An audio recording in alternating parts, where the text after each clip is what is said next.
Hey everyone, John Lorden here with a very special BrainScratch update. You know, we have released that episode about the Lauren AG case where we were looking at the triangle.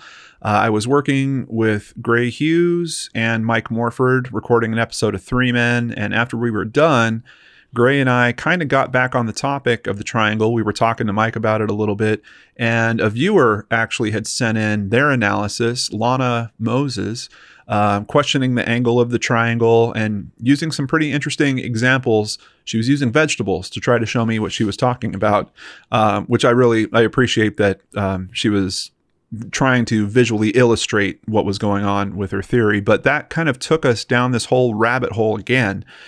And Gray and I started kicking around the analysis that we brought up yesterday. He's actually with me right now. Let me go ahead and bring him on here. What's up, Gray? Hey, how's it going?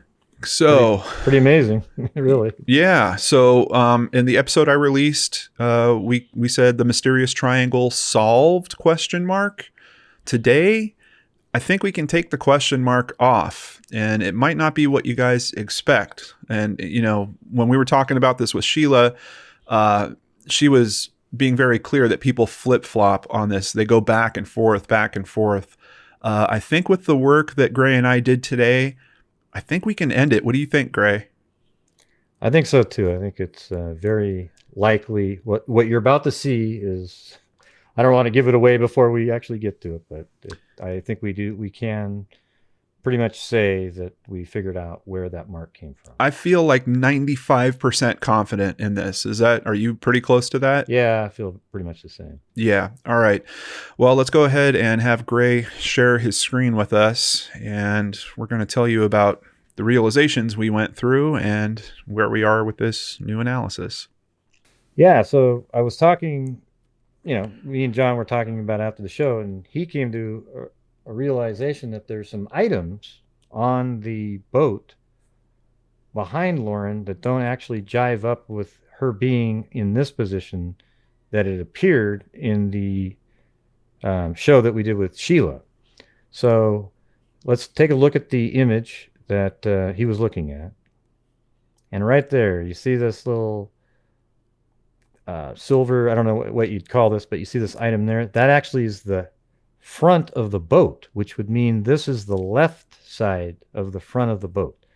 Okay, and there's actually proof of that in a video that if we kept playing it, you'll see it right there. Okay? Right there. Right? Let me try to pause it in a good clear spot. Well, it's blurry because it's moving.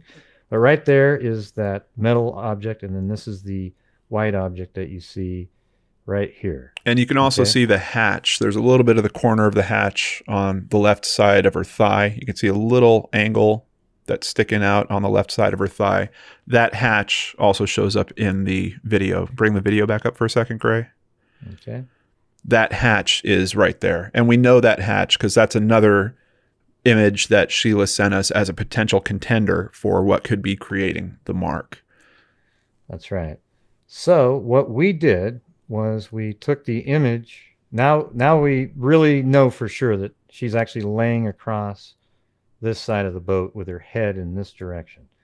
So what we did was we took that image, and in Photoshop, we overlaid different elements, and it's incredible how it all lined up. All right. So I took the image from the boat that we originally used, and that looks like this. And then I flipped it because now it's on the other side of the boat. So this right here was on the right front of the boat, and now it's a mirror image on the left side of the boat. So we've now placed it, and if I make it transparent for you so you can see how we lined it up, notice the handle here is lined up right over the top of it, and then we lined up the lines to match. Pretty much it's at a different angle though, the photograph, so you can't do that absolutely perfectly. But I lined up the handle and it lines up right over the top of her. Then we took the image that was created of the triangle on her chest and put that right here. And look how that lines up almost perfectly I mean, it's startling, really. You go like that, blink it on and off. You can see it lines up. Even the inner triangle, it's not really an inner triangle. It just kind of cut off. I think we discussed that in the previous video of John's. And we came to another very interesting conclusion. You know, we were talking about the waffle iron pattern that should have appeared on her skin as well. But this picture tells an interesting story. She still has her top on, and she has a bra that's under that as well. So the waffle iron pattern is not pressing up against her skin directly. What is pressing up against her skin is the edge of that hatch, which we showed in the previous episode, that the edge kind of sticks up on that hatch a little bit. So that's why we're not seeing the waffle iron print. We've got a very strong match in terms of both triangles working at this point. And even with this, which is a little bit crude in terms of using these images this way, it's already coming very close. If you can imagine where her sternum would be underneath this, we're really, really close to the spot. So that's why I'm fairly confident. What do you think, Gray? I think it's really looking like this really is from the boat. And then you had an interesting observation about why maybe the triangle didn't continue. Yeah, absolutely. We're wondering how the pressure was distributed.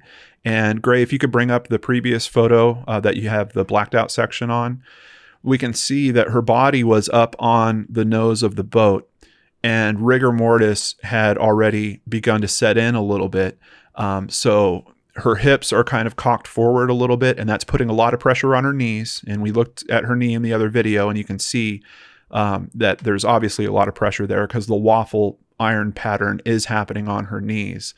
But with her hips kind of in this direction, a lot of the pressure from here is going to roll up to the top side. You have to almost imagine it like a tripod. You've got her knees being the two rear legs, and then her sternum is essentially the third point.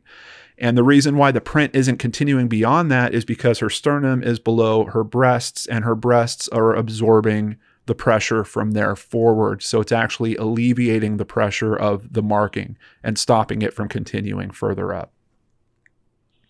Yes. So I think when you take this all together, and yes, it's a little bit crude because the angle of the photograph isn't exactly the same, but when you line up the handle, and then you, even at that point, even when you didn't have this, you realize, wow, if you go directly through her body there, you're almost exactly in the center, just like the triangle is. Yeah. And then when you put this on there, then even that matches. And then you remove this, and then you kind of visualize that through her body and being on the other side, you can definitely see this. It might be a little bit further down, or because of the angle, but it's right in the right spot there. Just goes to show, just when you think you have it, all of a sudden, if you keep your mind open and listen to other people's opinions. I've been reading comments all day. I rewatched the video this morning. If you just keep working at it, sometimes you can come to a different conclusion. But I got to say, once again, I think we absolutely nailed it this time. I'm feeling extremely strong about that. So yeah, that's it was really interesting. It was another sort of one of those things where you're working through it and you go, wow, because we had already been on a show for 2 hours or an hour and a half, and then this became really interesting. So we've spent another 35-45 minutes just on this. Well, it really hasn't let me go since we filmed. We recorded the BrainScratch episode about the triangle yesterday, and it's just been on my mind ever since. I went out to dinner with my wife. I was talking to her about it, came home, went to sleep, woke up the next morning, rewatched the whole video, saw a bunch of your comments on it, was receiving email on it, talking to Mike about it. It's literally been at this point close to 24 hours of really thinking about this. But it shows, I think, that all of that work and all of that consideration, I feel like it paid off in this one. I'm feeling pretty good about this. So I'm going to get this video done. We're going to get this sent off to Sheila, and hopefully you will be seeing it on YouTube very soon. Thank you so much, Gray, for all the help on this. Really appreciate it. And keep up the great work, man. I'll see you again soon. Yeah, thanks a lot. That was good job. Yeah, good job. Take care, everyone. I'll catch you back here on another video on the Lord and Artist channel.